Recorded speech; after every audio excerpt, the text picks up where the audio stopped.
యెరూషలేములో జరిగిన కొన్ని కార్యాలను గురించి ఈరోజు మనం ప్రసంగంలో నేర్చుకోబోతున్నాం.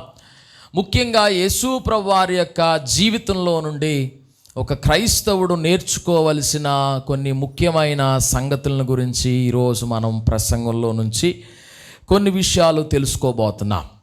యేసు ప్రభువారు మనందరికీ ఒక మంచి మాదిరి ఉంచినటువంటి ఒక గొప్ప వ్యక్తి.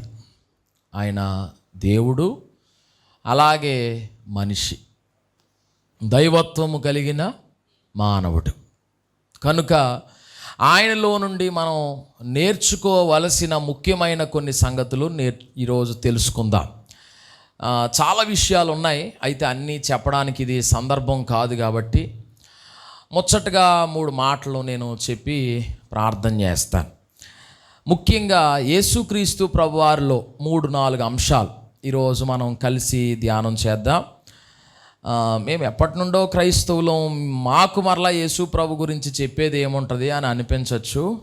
నేర్చుకునే మనసు ఉండాలి, కానీ దేవుడు మనకి ఎప్పుడు నేర్పిస్తాడు. ఏమండి, నేర్చుకునే మనసు ఉండాలి. ఏముండాలి? నేర్చుకునే మనసు ఉండాలి. తాజ్ అని ఒక ఆయన అడ్వర్టైజ్మెంట్ వచ్చేది, తాజ్ మహల్ టీ గురించి. ఎప్పుడన్నా చూసారా? అందులో ఒక ఆయన తబలా కొడుతుంటాడు. ఎవరతను? తబలా కొడుతుంటాడు. ఆయన చనిపోయే ముందు ఏదో ఒక ప్రసంగం చేశాడంట. చనిపోయే ముందు ఒక ప్రసంగం చేశాడంట. ఆ ప్రసంగంలో ఆయన చెప్పినటువంటి మాట ఏంటంటే, నేను ఇంకా తబలా నేర్చుకుంటున్నానని చెప్పాడంట. నిజానికి ఆయన ప్రపంచంలోనే చాలా మంచి తబలిస్ట్. అతను బాగా కొట్టగలడమాట, బాగా వాయించగలడు దాన్ని. అలాంటి ఆయన చనిపోయే ముందు ఒక పెద్ద సభలో ఆయన చెప్తున్న మాట, నేను ఇంకా చాలా నేర్చుకోవలసింది ఇందులో ఉంది అని చెప్పాడంట. Very good. అంటే నేర్చుకునే తత్వం మనకి చాలా అవసరం. నేర్చుకునే తత్వం అనేది మనకు చాలా అవసరం. Very good. సరే, యేసు ప్రభు యొక్క బాల్య దినాల నుంచి కూడా కొన్ని విషయాలు మనం నేర్చుకోగలుగుతాం. యేసు ప్రభు వారి యొక్క నడి వయసులో నుండి కొన్ని విషయాలు నేర్చుకోగలుగుతాం. యేసు ప్రభు యొక్క ముగింపు జీవితంలో నుండి కూడా మనం చాలా విషయాలు నేర్చుకోగలుగుతాం. ఒక వ్యక్తి నేర్చుకోవాలనే తపన ఉండాలే, కానీ యేసు ప్రభు వారు చాలా విషయాలు మనకి నేర్పించడానికి ఇష్టపడుతున్నాడు. అయితే ఒక క్రైస్తవునిగా మనకి చాలా నేర్చుకోవాలనే మనస్తత్వం ఉండాలి. నాకన్నీ తెలుసు అని అంటే అది చాలా పెద్ద అబద్ధం లాంటిదే. ఏంటంటే, ఏ వ్యక్తికి అన్ని విషయాలు తెలియవు. అన్ని విషయాలు తెలిసినవాడంటూ ఎవడో ఉండడు. అన్నీ తెలిసినవాడు ఎవడో ఉండడు. కనుక మనం నేర్చుకోవడం చాలా మంచిది. జార్జ్ ముల్లర్ అనే ఒక గొప్ప దైవజనుడు ఉండేవారు. ఇప్పుడు లేరు, ప్రభు దగ్గరికి వెళ్ళిపోయారు. ఆయన ఉన్న కాలంలో ఒక 10,000 మంది అనాథలను పోషించాడు. చాలా మంచిగా వాళ్ళకి భోజనం పెట్టి, వాళ్ళకి వస్త్రాలు ఇచ్చి, వాళ్ళకి చదువు నేర్పించి, వాళ్ళకి అనాథ శరణాలయాలు కట్టి చాలా మందిని పోషించిన గొప్ప దైవజనుడు, ఒక గొప్ప విశ్వాస వీరుడు కూడా. అయితే ఆ దైవజనుడు సుమారు 200 సార్లు బైబిల్ చదివాడు. ఒకరోజు ఎవరో వెళ్ళి అడిగారంట, సార్ మీరు 200 సార్లు బైబిల్ చదివారని మేము విన్నాము. అయితే మీకు ఈపాటికే బైబిల్లో ఉన్న మొత్తం అన్ని విషయాలు తెలిసిపోయి ఉండుంటాయి అని అంటే, ఆయన అన్నాడంట, బాబు ఈ బైబిల్లో ఉన్న విషయాలు అన్నీ నాకు ఇంకా తెలియలేదు. నీకు ఇంకా అర్థమవడం కోసం చెప్తున్నాను. సముద్రంలో నీటి బొట్టంత మాత్రమే నేను తెలుసుకోగలిగాను. నేను తెలుసుకోవాల్సింది ఇంకా సముద్రం అంత ఉంది. దేవుని వాక్యంలో చాలా లోతైన అనుభవాలు ఉన్నాయి. 200 సార్లు బైబిల్ చదివినంత మాత్రాన నాకు బైబిల్ అంతా తెలిసిపోలేదు. నేను కొన్ని సంగతులు మాత్రమే గ్రహించగలిగాను. ఇంకా నేను తెలుసుకోవాల్సినవి చాలానే ఉన్నాయి అని చెప్పుకుంటూ వచ్చాడంట. 200 సార్లు బైబిల్ చదివినోడికే ఇంకా సముద్రంలో ఒక నీటి బొట్టు అంత తెలిస్తే మనకెంత తెలిసి ఉంటుంది అంటారు? తెలుసుకోవాల్సింది చాలానే ఉంది. కనుక అనుదిన విద్యార్థిగా మనం మారగలిగితే మనం అనేక విషయాలు దేవుని దగ్గర నుండి నేర్చుకోగలుగుతాం. సమాజంలో నుండి నేర్చుకోగలుగుతాం, సన్నిధిలో నుండి అనేక విషయాలు నేర్చుకోగలుగుతాం. దేవునికి స్తోత్రం కలుగును గాక. ఆమేన్. మంచిది. యేసు ప్రభువారు పుట్టిన సమయంలో నుండి మరణించే సమయం వరకు కూడా ఆయా సందర్భాలు, కొన్ని ముఖ్యమైనటువంటి సందర్భాలు బైబిల్లో లిఖించబడి ఉన్నాయి. అన్నీ రాయలేదు, కొన్ని విషయాలు మాత్రమే రాశారు. బైబిల్లో యోహాను భక్తుడు అంటాడు, యేసు ద్వారా చేయబడినటువంటి కార్యాలన్నీ ఒకవేళ రాయాలంటే భూమే సరిపోదని చెప్పాడు. అన్ని అద్భుతాలు, అన్ని కార్యాలు ఆయన జీవితంలో జరుగుతూ వచ్చాయి. ఎటొచ్చి కొన్ని సంగతులు మాత్రం ఒక వ్యక్తికి ఎంతవరకు అవసరమో అంతవరకునే పరిశుద్ధాత్మ దేవుడు రాయించి పెట్టాడు ఈ పరిశుద్ధ గ్రంథంలో. కొందరు సువార్థికుల్ని ఉపయోగించుకొని నిలబెట్టుకొని కొన్ని సంగతులు మాత్రమే ఇందులో రాయడం జరిగింది. అన్నీ రాయలేదు. కానీ ఆ కొన్ని సంగతులు మనం జాగ్రత్తగా పరిశీలించగలిగితే మన జీవితాలు ధన్యకరంగా మారగలుగుతాయి. హల్లెలూయా. సరే, యేసు ప్రభువారి పుట్టుకను గురించి రాసుంది బైబిల్లో. ఏమని రాసుంది? ఆయన కన్యకకు పుట్టాడు. యేసు ప్రభువారు అసలు భూమి మీదకి ఎందుకు రావాల్సి వచ్చింది అనే సంగతులు ఆది కాండంలోనే రాయబడ్డాయి. ప్రవచనాల నెరవేర్పు, అలాగే దైవ సంకల్పం యేసు ప్రభు యొక్క జీవితంలో మనం సుస్పష్టంగా చూడగలుగుతాం. యేసు ప్రభువారు భూమి మీదకు వస్తారు అన్న మాట బైబిల్లో మొట్టమొదటిగా ఆది కాండం 3వ అధ్యాయంలో రాయబడి ఉంది. ఆదాము హవ్వలు దైవ విరుద్ధమైన కార్యాలు చేశారు. ఆ సర్పం మాట విని తినకూడని పండు తిన్నారు. తిన్న తర్వాత ఇప్పుడు ఆదాము హవ్వలు చెట్టు చాటుకు వెళ్ళి దాక్కున్నారు. అప్పుడు దేవుడు, ఆదామా ఎక్కడున్నావు అని అడిగి, ఏమయ్యా, ఎందుకు దాక్కునే పరిస్థితి వచ్చింది? తినవద్దన్న పండు తిన్నావా? తిన్నానయ్యా అని దేవుడికి సమాధానం చెప్పాడు. ఈ స్త్రీనే ఈ పండు నాకు తీసుకొచ్చి ఇచ్చింది. నీవు కలుగు చేసిన ఈ స్త్రీయే నాకు ఈ పండు తీసుకుని వచ్చి ఇచ్చింది, తిన్నాను. తర్వాత స్త్రీని అడిగాడు, ఆ పాము ఇచ్చింది అందుకనే తిన్నాను అని ఆమె చెప్పింది. సరే, ఇది ఇలా ఉంటుండగా ప్రశ్న అడగడం, ఆదాముని అడగడం మొదలుపెట్టాడు. శపించడం సర్పంతో మొదలెట్టాడు. ఎలా శపించాడు? ఒకసారి ఆది కాండం 3వ అధ్యాయం తెరిస్తే అక్కడ ఇలా రాయబడి ఉంది. ఏమని చూడండి ఒకసారి. 14వ వచనాన్ని చదువుకుందాం. అందుకు దేవుడైన యెహోవా, సర్పముతో నీవు దీన్ని చేసినందున పశువులన్నిట్లోనూ భూజంతువులన్నిట్లోనూ నువ్వు శపించబడిన దానవై నీ కడుపుతో ప్రాకుచు నీవు బ్రతుకు దినములన్నీ మన్ను తిందువు. మరియు నీకును స్త్రీకిని నీ సంతానమునకును ఆమె సంతానమునకును వైరము కలుగజేసేదను. అది నిన్ను తల మీద కొట్టును, నీవు దానిని మడిమ మీద కొట్టుదు అని చెప్పాను. ప్రశ్న వేయడం ఆదాము నుండి దేవుడు మొదలు పెడితే, శపించడం సర్పం నుండి మొదలెట్టాడు. శాపం ఆ సర్పం మీదకి వచ్చింది. ఎలాగా? దేవుడు చెప్పాడు, నీ సంతానానికి ఆమె సంతానానికి వైరము కలుగు చేసేదని చెప్పాడు. ఆమె ఎవరో? అవ్వమ్మ కాదండి, మరియమ్మ అండి. దేవునికి స్తోత్రం కలుగును గాక. ఎవరండి ఆవిడ? స్త్రీ సంతానంగా భూమి మీదకి వచ్చినటువంటి ఆయన ఎవరు అంటే యేసుక్రీస్తు ప్రభువారు ఒక్కడే. మనమందరం పురుష సంతానం. ఎవరం మనం? స్త్రీ పురుషుల కలయిక వల్ల జన్మించిన వాళ్ళం, అమ్మ నాన్నకి పుట్టిన వాళ్ళం. కానీ యేసుక్రీస్తు ప్రభువారు భూమి మీదకి వచ్చేటప్పుడు స్త్రీ కన్యకగా ఉన్నప్పుడే పరిశుద్ధాత్మ వలన గర్భవతి అయ్యి, ఏ పురుషుని సహాయము లేకుండా, ఏ పురుషుని ఎరుగకుండా ఆమె జన్మించింది. దేవునికి స్తోత్రం కలుగునుగా. అంటే దేవుని ఉద్దేశం ఏంటి అని అంటే, ఎప్పుడైతే పాపం భూమి మీద ప్రారంభించబడిందో ఆ రోజే భూమి మీద పాపానికి విరుగుడుగా స్త్రీ సంతానంలో నుండి యేసుక్రీస్తు ప్రభువారిని పంపించాడు. దేవునికి స్తోత్రం కలుగునుగా. అప్పుడే ఆయన అనుకున్నాడు ఏమనంటే, పాపానికి విరుగుడు రావాలంటే, పాప విమోచన కలగాలంటే పరిశుద్ధుడు భూమి మీదకి రావాలి. ఏ పాపము లేని ఒక వ్యక్తి భూమి మీద జన్మించాలి, స్త్రీ సంతానముగా జన్మించాలి. చెప్పండి ఎలాగా?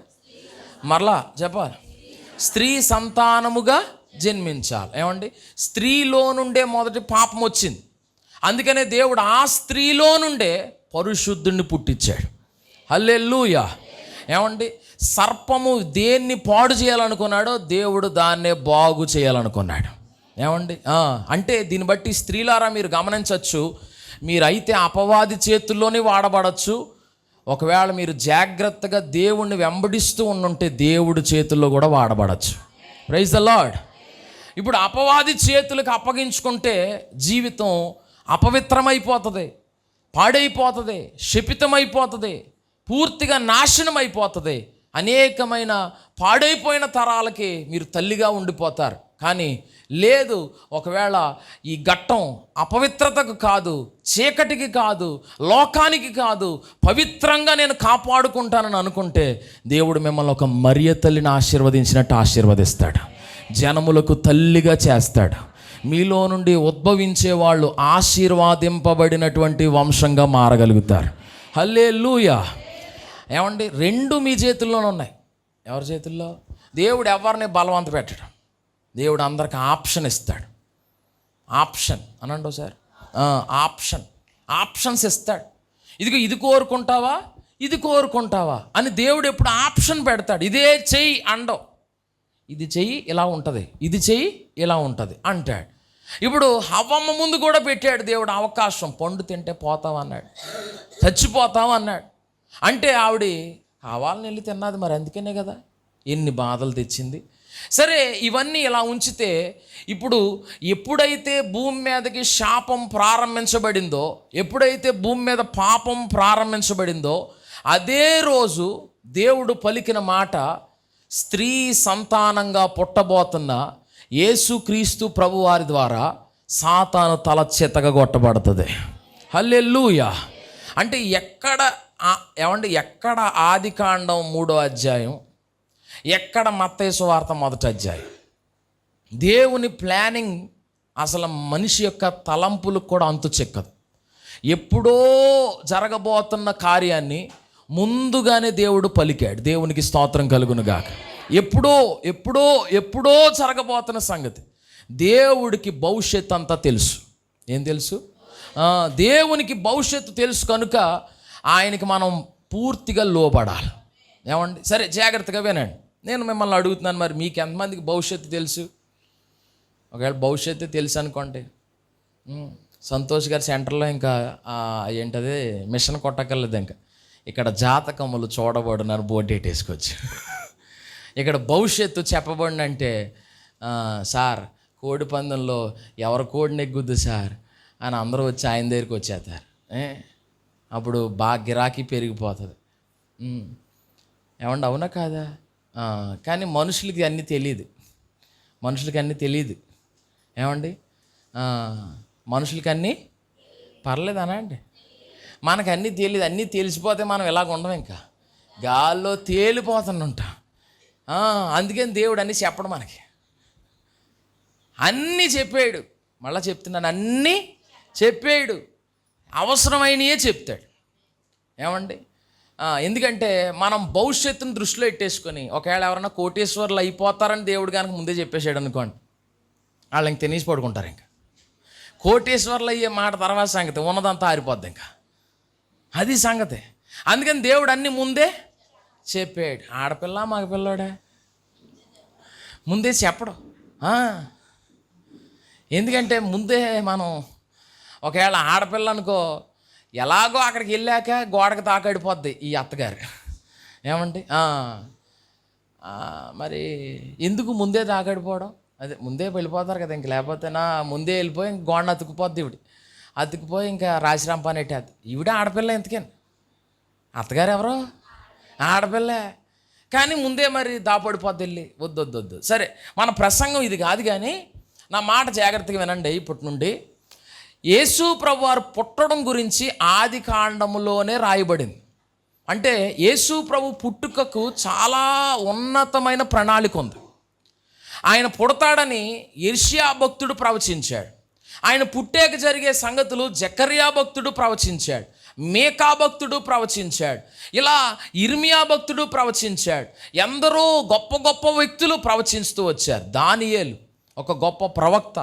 ఆయన చాలా విషయాలు యేసు యొక్క రాకను గురించి చెప్పుకుంటూ వచ్చాడు. ఆయన రాజ్య స్థాపన మిగిలిన రాజ్యాలన్నిటినీ ఒక్కసారిగా క్లీన్ స్వీప్లా చేసుకుంటూ వెళ్ళిపోతుంది అన్నట్టు చాలా విషయాలు యేసు ప్రభు వారిని గురించి ఎన్నో ప్రవచన వాక్కులు ప్రకటించబడుతూ వచ్చాయి. Very good. అయితే ఇప్పుడు యేసు ప్రభు వారి యొక్క పుట్టుక సమయంలో చాలా వ్యతిరేకతలు ఎదురయ్యాయి, మెనీ అపోజిషన్స్. యేసు ప్రభు పుట్టిన సమయంలో హేరోదికి యేసు ప్రభు పుట్టుక నచ్చలేదు. గొర్రెల కాపర్లకి నచ్చింది, జ్ఞానులకి నచ్చింది, దేవదూతలకి నచ్చింది. ఏమండి? కానీ ఎవరికి నచ్చలే? రాజుకు నచ్చలే. నేను మాట మీకు చెప్తున్నాను జాగ్రత్తగానండి. మీరంటే నచ్చి వాళ్ళు ఉంటారు, మీరంటే నచ్చని వాళ్ళు కూడా ఉంటారు.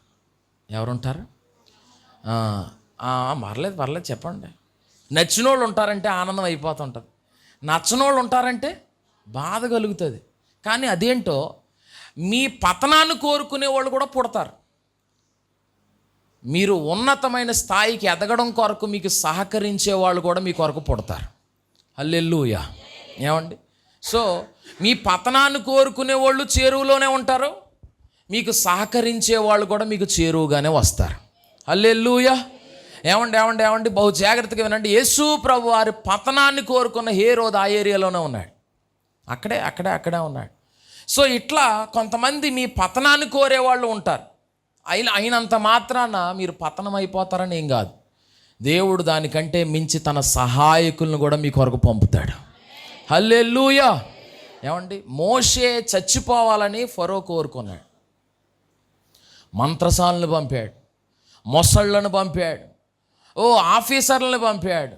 కానీ అంతకు మించి ఫరో ఇంట్లోనే వాళ్ళ కూతుర్ని లేపాడు దేవుడు. మోషే కొరకు వాళ్ళ అహరోను లేపాడు, మోషే కొరకు ఇత్రోని లేపాడు, మోషే కొరకు అనేకుల్ని ఆయన పుట్టించుకుంటూ వచ్చాడు. ఒక టైంలో వరకు కొన్ని బాధలు, కొన్ని శ్రమలు, కొన్ని ఇబ్బందులు అవి దాటుకున్న తర్వాత దైవ కార్యాలన్నీ ఒక్కొక్కటి మనం చూడగలుగుతూ వస్తాం. ఆమేన్.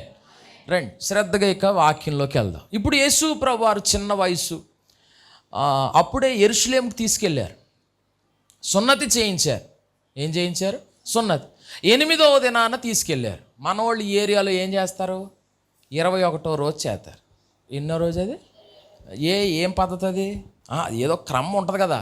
21వ తారీఖుని ఎందుకు చేయాలి? ఎంతమంది 21వ తారీఖున అవి చేశారో ఒకసారి చేయి చూపించండి. ఎందుకు చేశారో చెప్పండి ఇప్పుడు నాకు. అంతే. బైబిల్ క్రమం ప్రకారం 8వ రోజు. ఎన్నదే? 8వ రోజు. సరే, వెరీ గుడ్. రక్షాను కూడా 8వ రోజునే మందిరానికి తీసుకెళ్ళాం. 5వ రోజు తీసుకెళ్ళాం ఫస్ట్. అయితే 8వ రోజు మరలా బైబిల్ క్రమం ప్రకారం తీసుకెళ్ళాం. అయితే 22వ రోజు ఉయ్యాల్లో వేసాం. ఎందుకంటే 21వ రోజు వేస్తే మళ్ళీ అందరూ చేసినట్టు ఉంటుంది కదా. అందుకని 22వ రోజున వేసాం. ఎందుకంటే అప్పుడు కొద్దిగా ఈవిడ బలహీనంగా ఉన్నారు కదా, ముందే పెట్టేద్దాం. కానీ 22వ రోజున వేసాం. పర్లేదు, నేను సభలకు వెళ్ళిపోయాను. ఆ కారణం చేత ఆ ఒక్కరోజే నాకు ఖాళీ ఉంది. ఆ రోజే పాస్టర్ గారు వాళ్ళకి కూడా ఖాళీ ఉంది, పాస్టరమ్మ గారు వాళ్ళ పాస్టర్ గారికి. అందుకని ఆ రోజే పెట్టాం. సరేలే, ఎందుకు కానీ మనకు ఇప్పుడు ఆ గొడవ. 8వ రోజు యేసు ప్రభుని మందిరానికి తీసుకెళ్లారంట. జ్యేష్ఠ కుమారుడు దేవుని వాడు, జ్యేష్ఠ సంతానం దేవునికి అప్పగించబడాలి. ఆమెన్ అనండి. ఆమెన్ అనడం చాలా సులువే కానీ ఇవ్వడం కష్టమే.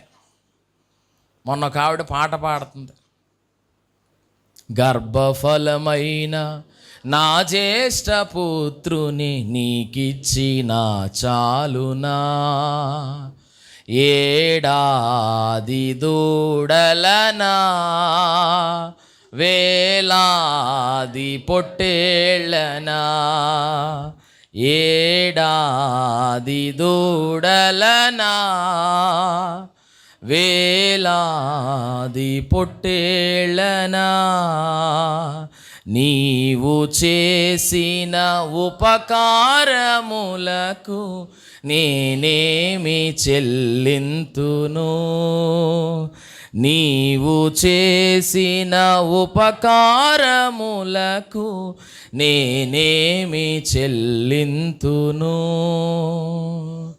ఏం చెల్లింతాను? ఏం చెల్లించినా తీరునా ప్రభువా అని ప్రార్థన పాట పాడుతా ఏమంటుంది ఆవిడ? గర్భఫలమైన నా జ్యేష్ఠ పుత్రుని నీకిచ్చిన చాలునా. ఇంకేంటి? ఏడాది దూడలనా, వేలాది పొట్టేళ్ళనా, వేలాది నదులంతా విస్తార తైలము నీకిచ్చిన. అబ్బాబ్బాబ్బా, పాటలు మనవాళ్ళు భలే పాడతారండి. అసలు పాటకిని అసలు చేసి పనులకిని ఏమన్నా పొంతన ఉంటుందంటారా? దేవునికి స్తోత్రం చెప్పండి ఒకసారి అందరూ. హల్లెలూయా. మరి జ్యేష్ఠపుత్రుణ్ణి ఎవరికి ఇవ్వాలి? సో ఇక్కడ కూడా యేసు ప్రభు మనకు పాఠం నేర్పుతున్నాడు. ఆయనే పుట్టిన జ్యేష్ఠుడు, ఆయన దేవునికి పరిపూర్ణంగా అప్పగించబడ్డాడు. హల్లెలూయా. ఒకవేళ మీ ఇంట్లో మీరు జ్యేష్ఠులైతే వాటా కొరకు పరుగులెట్టడం కాదు, నేను జ్యేష్ఠుడిని దేవుని కొరకు పరుగులెట్టాలి ముందు. హల్లెలూయా. మరి అది సంగతి. ఏదేంటిదే? దేవుని కొరకు. ఇంట్లో మొదటి సంతానం ఎవరిదే? ఎవరిదే? ఎవరిదే? ఇప్పుడు వరకు అలవాటు లేకపోయినా ఇక మీదట అలవాటు చేసుకోండి. జ్యేష్ఠులు ఎక్కడ పెరగాలి? దేవుని కొరకు పెరగాలి. ఆమెన్. మంచిది. ఇప్పుడు రండి వాక్యంలోకి వెళ్దాం. ఇప్పటి వరకు నేను ఇంట్రడక్షనే చెప్పాను, ఇప్పుడు నుండి ప్రసంగం చెప్తాను. రండి లూకాసు సువార్తలోనికి వెళ్దాం. యేసు ప్రభు బాల్య దినాలు ఎలా గడిచినాయో కొన్ని విషయాలు నేర్చుకుందాం. లూకాసు సువార్త 2వ అధ్యాయము. మొదట యెరూషలేములో యేసు ప్రభు వారిని సున్నతి చేసి దేవునికి అప్పగించారు. రెండవదిగా ఆయన గురించి రాయబడినటువంటి సంగతి లూకాసు వార్త 2వ అధ్యాయం 40వ వచనం. బాలుడు జ్ఞానముతో నిండుకొనుచు ఎదిగి బలము పొందుచుండెను, దేవుని దయ ఆయన మీద ఉండెను. దేవునికి స్తోత్రం కలుగును గాక. యేసు ప్రభు వారికి 12 ఏండ్ల వయసు వచ్చింది. ఆ సమయంలో జరిగిన విషయాలు ఇప్పుడు మనం నేర్చుకుంటాం. ఎన్ని సంవత్సరాలు? 12 ఏళ్ళు నిండిన వాళ్ళు ఎంతమంది ఉన్నారు? చేతులు చూపించండి ఒకసారి. 12 ఏళ్ళు నిండిన వాళ్ళు అందరూ, నిండిన వారు అందరూ, 12 ఏళ్ళు దాటి వచ్చానన్న వాళ్ళు అందరూ, 12 ఏళ్ళు దాటి వచ్చిన వాళ్ళు అందరూ. సంతోష్ గారు అంటే ఇంకా మళ్ళీ చిన్నపిల్లోడే కాబట్టి ఇంకా చేతులు ఎత్తడానికి ఆలోచిస్తున్నాడు ఆయన. రండి రండి రండి రండి.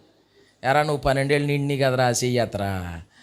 నీకు ఎన్ని సంవత్సరాలు బంగారం? 11, 11. ఇంకా పాపం కుర్రోడు చిన్నోడు. రండి రండి రండి.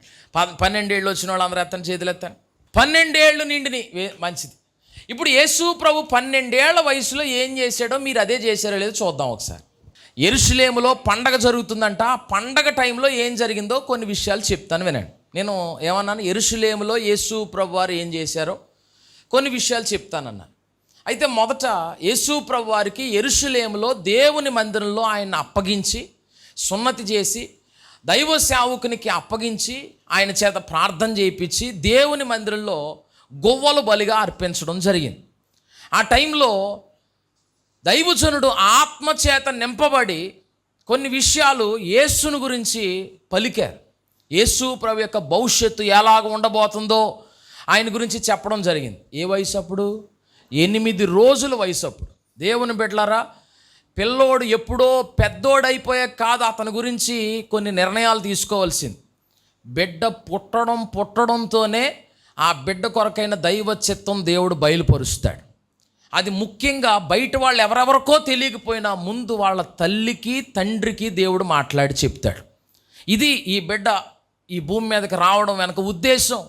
ఇది ఈ ఈ ఈ మగపిల్లోడు లేకపోతే ఈ ఆడపిల్ల పుట్టడం వెనకాల దైవ చిత్తం ఇది. ఈ ప్రకారంగా ఈ బిడ్డని పెంచాలి అని దేవుడు చెప్తాడు. బైబిల్లో ఈ విషయం సంసోను గురించి చెప్పడం జరిగింది. నూతన నిబంధన సమయానికి యేసుని గురించి కూడా చెప్పడం జరిగింది. యోహాను గురించి చెప్పడం జరిగింది. బాప్తీసం ఇచ్చే యోహాను గురించి వాళ్ళ తల్లిదండ్రులకు చెప్పడం జరిగింది. ఎందుకు అంటే బిడ్డ ఎదిగిపోయాక కాదు, ఆ బిడ్డ ఇంకా పాలు తాగుతూ ఉన్నప్పుడే ఆ బిడ్డ ఏ ఉద్దేశం నిమిత్తం దేవుడు భూమి మీద పుట్టించాడో ఆ ఉద్దేశాన్ని తెలుసుకొని దాని ప్రకారంగా పెరగాలి. ఆమెన్. కొంతమంది ఏమనుకుంటారంటే జీవితంలో నా వాచ్ టైం వెనక్కి తిరిగితే బాగుండు అనుకుంటారు, కొన్ని రోజులు వెనక్కి వెళ్ళిపోతే బాగుండు అనుకుంటారు. అలా వెనక్కి వెళ్ళేది లేదు, ముందుకెళ్ళేదే ఉంది. కాబట్టి ఇక జరిగిపోయిన దాన్ని ఇంకేమి చేయలేం. జరగబోయే జీవితం గురించి మనం ఒక మంచి ప్రణాళికతో అడుగులు వేయాలి. ఆమేన్. ఏమండి, చేసేసిన దాన్ని మార్చలేం, జరిగిపోయిన దానికి ఏమీ చేయలేం. కానీ జరగబోయే దాని కొరకు మనం ఒక అద్భుతమైన బాట సిద్ధపరచుకోగలగాలి.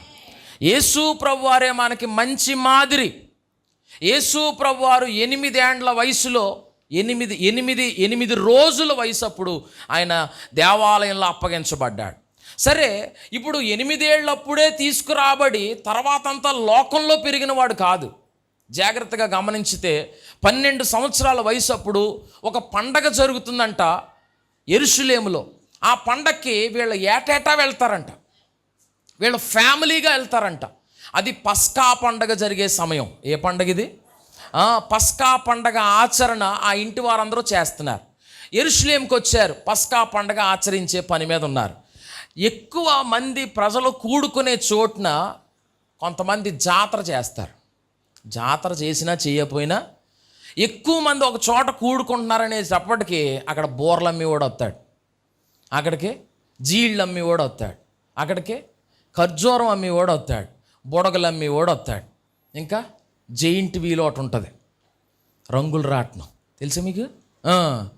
అలాగే ఇంకా రకరకాల ఆటలు, రకరకాల పాటలు, రకరకాల అన్ని కార్యక్రమాలన్నీ కూడా అక్కడ జరుగుతుంటాయి. జరుగుతాయి జరగవా?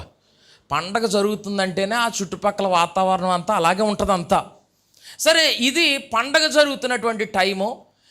తల్లిదండ్రులు కూడా అక్కడికి వచ్చారు, బంధువులు వచ్చారు, స్నేహితులు వచ్చారు, ఇరుగు పొరుగు వాళ్ళు వచ్చారు. వీళ్ళు ఎక్కడి నుండో యెరూషలేంకి వచ్చారు. ఇప్పుడు ఇక్కడంతా పండగ జరుగుతుంది, చాలా బాగా జరుగుతుంది అనే టైంకి అంతా యేసు ప్రభు కూడా పస్కా పండగ ఆచరించారు, అన్నీ కూడా జరిగినాయి. ఇప్పుడు తిరిగి అందరూ వెళ్ళిపోతారు, వాళ్ళ మమ్మీ డాడీ బయలుదేరి వెళ్ళిపోతున్నారు. అయితే యేసు ప్రభు వాళ్ళకి కనిపించలే. వాళ్ళిద్దరు ఏమనుకున్నారంటే, మరియా యోసేపులు ఇద్దరు ఏమనుకున్నారంటే, యేసు ప్రభు కనిపించలేదు, వెనకాల మన వాళ్ళతో వస్తున్నట్టున్నాడు అనుకుని వీళ్ళు ముందు నడిచేస్తున్నారు. ఒక రోజంతా ప్రయాణం చేసుకుంటూ వెళ్ళారు. ఒక రోజు ప్రయాణం అంటే 20 కిలోమీటర్లు ప్రయాణం అయ్యి వెళ్ళిపోయాక ఇప్పుడు యేసు ప్రభు కనిపించలే. ఎందుకంటే కొంత దూరం ప్రయాణం అయ్యి వెళ్ళిన తర్వాత వీళ్ళు ఎక్కడో దిక్కున టిఫిన్కి ఆగాలి, మధ్యాహ్నం భోజనానికి ఆగాలి, సాయంకాలం మళ్ళీ భోజనానికి ఆగాలి. ఈ 3 సమయాల్లో కూడా యేసు ప్రభు కనిపించకపోతే వీళ్ళు ఏం చేశారు? యేసు ప్రభు ఎక్కడున్నాడని వాళ్ళ చుట్టాలందరినీ అడిగాడు. ఆ గుంపులో వస్తున్న వాళ్ళందరినీ ఎవరి దగ్గర చూసినా యేసు ప్రభు కనిపించలే. మళ్ళా వీళ్ళు ఆ రోజు ప్రయాణం అంతా చేసుకుని వెనక్కి వచ్చారు, వెనక్కి వచ్చి అదంతా చూస్తున్నా ఎక్కడా కనిపించలే. ఇప్పుడు దేవాలయం లోపలికి వెళ్తే ఇప్పుడు యేసు ప్రభు దేవాలయం లోపల కూర్చొని బోధకులు చెప్తున్న బోధ వింటూ వాళ్ళని ప్రశ్నలు అడుగుతూ అక్కడ సమయం అంతా గడుపుతున్నాడు. ఇది చూసిన వాళ్ళ తల్లి గారు, వాళ్ళ తండ్రి గారు అడుగుతున్నటువంటి మాటలు చదువుదాం రండి ఒకసారి. లూకా సువార్త 2వ అధ్యాయం 41 నుండి చదువుతున్నాను. పస్కా పండుగప్పుడు ఆయన తల్లిదండ్రులు ఏటేటా యెరూషలేమునకు వెళ్ళుచుండువారు. ఆయన 12 ఏండ్ల వాడై ఉన్నప్పుడు ఆ పండుగను ఆచరించుటకై వాడుక చొప్పున వారు యెరూషలేమునకు వెళ్ళిరి. ఆ దినములు తీరిన తరువాత వారు తిరిగి వెళ్ళుచుండగా బాలుడైన యేసు యెరూషలేములో నిలిచెను. ఆయన తల్లిదండ్రులు ఆ సంగతి ఎరుగక ఆయన సమూహములో ఉన్నాడని తలంచి ఒక దిన ప్రయాణము సాగిపోయి తమ బంధువుల్లోనూ నెలవైన వారిలోనూ ఆయనను వెదుకుచుండిరి. ఆయన కనబడనందున ఆయన్ను వెదుకుచు యెరూషలేమునకు తిరిగి వచ్చిరి. 3 దినములైన తర్వాత ఆయన దేవాలయంలో బోధకుల మధ్య కూర్చుండి వారి మాటలను ఆలకించుచు వారిని ప్రశ్నలు అడుగుచూ ఉండగా చూసిరి. ఆయన మాటలు విన్న వారందరూ ఆయన ప్రజ్ఞకును ప్రత్యుత్తరములకును విస్మయమొందిరి. ఆయన తల్లిదండ్రులు ఆయనను చూచి మిక్కిలి ఆశ్చర్యపడిరి. ఆయన తల్లి, కుమారుడా, మమ్మును ఎందుకు ఎలాగు చేసితివి? ఇదిగో నీ తండ్రియు నేను దుఃఖపడుచు నిన్ను వెదుకుచుంటిమని ఆయనతో చెప్పగా 49వ వచనం చాలా మిక్కిలి విలువైన వచనం. ఆయన చెప్తున్నారు, మీరు ఎలా నన్ను వెతుకుచుంటిరి? నేను నా తండ్రి పనుల మీద నుండవలనని మీరు ఎరుగరా అని వారితో చెప్పాను. అయితే ఆయన తమతో చెప్పిన మాట వారు గ్రహింపలేదు. అంతటా ఆయన వారితో కూడా బయలుదేరి నజరేతునకు వచ్చి వారికి లోబడి ఉండెను. ఆయన తల్లి ఈ సంగతులన్నిటినీ తన హృదయంలో భద్రము చేసుకుని యేసు జ్ఞానమందును వయస్సునందును దేవుని దయ్యందును మనుష్యుల దయ్యందును వర్ధిల్లుచుండెను. దేవునికి స్తోత్రం చెప్పండి. మంచిది. ఇప్పుడు 49వ వచనంలో మీరు ఎరుగరా అని అక్కడ ఒకటే అంకేసి ఉంది చూడండి. మీరేలా నన్ను వెతుకుచుంటిరి? నేను నా తండ్రి పనుల మీద నుండవలనని మీరు ఎరుగరా అని ఒక క్వశ్చన్ మార్క్ యేసు ప్రవేశాడు. అక్కడ ఒకటి అంకేసి ఉండి కింద ఫుట్ నోట్లో ఏమనుంది కిందన లేక, నేను నా తండ్రి మందిరములో నుండవలనని మీరు ఎరుగరా. Very good. అది ఓ పండగ జరుగుతున్న సమయం. ఆ చుట్టూ అన్ని రకరకాల ఆట వస్తువులు, అక్కడ ఆటలు పాటలు అన్నీ అక్కడ ఉంటాయి. 12 ఏళ్ళు కుర్రోడు, అంటే 7వ తరగతి చదివే వయసు. ఆ వయసులో కుర్రోళ్ళకి దేవాలయంలో కూర్చొని దేవుని మందిరంలో దేవుని బోధ వినాలనే ఆలోచన ఉంటుందా? మరి ఏముంటుందా? మామూలుగా యేసుప్రభు సిటీ కుర్రోడు కాదు, పల్లెటూరు కుర్రోడు. లింగంపర్తిలాగా ఆలోచించండి. మామూలుగా మన సైడ్ పండగ జరిగితే కుర్రోళ్ళు ఎక్కడ ఉంటారండి? నెంబర్ గుండాట, గూటి బిళ్ళ, గొళికేలాట, క్రికెట్ మ్యాచ్, లేకపోతే హౌసీ పిక్కలు తీసుకోవడం, తర్వాత అదే బయట రోడ్డు మీద గీస్తారు కదా, ఏదో ఉంటుంది, తొక్కిడి బిళ్ళ, ఏడు పెంకులాట, జోరీ బాలు, ఇంకా సబ్జెండరు, ఇంకా మన మన మన మన ఈ కొత్త రకం కుర్రోళ్ళు అయితే పబ్జీ, ఫ్రీ ఫైర్, ఇంకా ludo, candy crush, temple run, carroms, ముగ్గులు పోటీ జరిగితే ముగ్గులు ఎట్టుకుందాం, సుక్కల ముగ్గులు, అయ్యి ఇయ్యి. ఇంకా ఈ మధ్యన మరీ స్పీడ్ అయిపోయారు, చిన్న కుర్రోళ్ళు వెళ్ళిపోతున్నారు కోడి పందాలకి. నలుగురు కలిపి కొనేస్తున్నారంట కోడి. చిన్నప్పుడే దంచి వదిలేశారనుకో, పెద్ద అయ్యేటప్పటికి తెరం వచ్చేది. స్తోత్రం చెప్పండి ఒకసారి. హల్లెలూయా. గట్టిగా చెప్పలేదేటి, ఇంకొంచెం బాగా చెప్పండి. 12 ఏళ్ల కుర్రోళ్ళు ఎక్కడెక్కడ తిరుగుతారు. కానీ యేసు ప్రభు జెయింట్ వీళ్ళు అంట తిరగలేదు. లేకపోతే ఈ బోర్లు ఊదుకుంటా, లేకపోతే జీళ్ళు కొనుక్కుంటా, లేకపోతే అరిసెలు అప్పచ్చులు అక్కడ ఇక్కడ ఎక్కడ లేడు. అసలు వాళ్ళ మమ్మీ డాడీ ఆశ్చర్యపోయారంట. ఏటి అసలు ఈ వయసులో ఈ కుర్రోడికి ఈ భక్తి ఏంటి, ఈ విధానం ఏంటి? చాలా జాగ్రత్తగానండి. యేసు ప్రభు ఎందుకు పుట్టాడో యేసు ప్రభు తెలుసు. నా ప్రసంగం చాలా జాగ్రత్తగానండి. ఇదేదో సరదాగా ఉండదు. చర్చికి రావడం వెళ్ళడం అంటే ఏదో 4 మాటలు విన్నామా వెళ్ళిపోయాం, ఇది కాదు అసలు. ఒక్కొక్క ప్రసంగం వెనకాల చాలా ప్రసవ వేదన ఉంటుంది. ఒక్కొక్క ప్రసంగం మన జీవితాన్ని ఒక విధంగా చెప్పాలంటే మన గురిని, దర్శనాన్ని మార్చేయాలి. ఆమె శ్రద్ధగింటే మారిపోద్ది జీవితమే. జాగ్రత్తగానండి. యేసు ప్రభు వారికి ఒక గోల్ ఉంది. ఏంటి ఆ గోల్? మత్తయి సువార్త 1వ అధ్యాయం తీయండి ఒకసారి, 21వ వచనం. ఆమె ఒక కుమారుని కనును, తన ప్రజలను వారి పాపముల నుండి ఆయనే రక్షించును గనుక ఆయనకి యేసు అను పేరు పెట్టుదువు అనెను. పుట్టబోయే వ్యక్తి పాపములో ఉన్న ప్రజలను రక్షించడానికి పుట్టబోతున్నవాడు. ఇప్పుడు పుట్టాడు. పుట్టినటువంటి ఆయన ఎందుకు పుట్టాడు? ప్రజలను వారి పాపముల నుండి ఆయనే రక్షించడానికి పుట్టాడు. అంటే ఆయనకి ఒక గోల్ ఉంది, ఆయనకు ఒక గురి ఉంది. ఈ మాట చెప్తాను వినండి. గురి లేని జీవితం గుడ్డి జీవితం. ఏంటది? గురి లేని జీవితం గుడ్డి జీవితం. ఇప్పుడు గురి లేకపోతే జీవితం అంతా గుడ్డిగానే వెళ్ళిపోతుంటుంది. ఏమవుదాం అనుకుంటున్నావు తమ్ముడు అని అన్నారనుకో, ఏమవుదాం అనుకుంటున్నావు చెల్లి అని అన్నారనుకో, ఏదో ఒకటండి ఆ టైంకి ఏదైతే అది. అసలు అది కరెక్ట్ కాదు.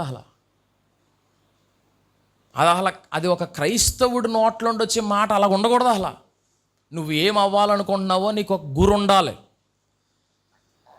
ఆ గురి కోసం ఏమండి, యేసు ప్రభువుని ఒకవేళ యేసు ప్రభుని అడిగితే, అయ్యా నువ్వు ఎందుకు పుట్టావయ్యా? నా ప్రజల్ని నేను వారి పాపముల నుండి రక్షించడానికి పుట్టాను. ఇప్పుడు యేసు ప్రభు పుట్టినట్టే మనం కూడా ఒక ఉద్దేశంతోనే భూమి మీద పుట్టాం. Praise the Lord. మరలా మీకు చెప్తున్నాను, జాగ్రత్తగా దీన్ని ఒక్కసారి దృష్టి పెట్టుకోండి. మీరేదో గాలికి పుట్టేసిన బ్యాచ్ కాదు, మీరేదో సరదాగా భూమి మీద ఉన్నవాళ్ళు కాదు.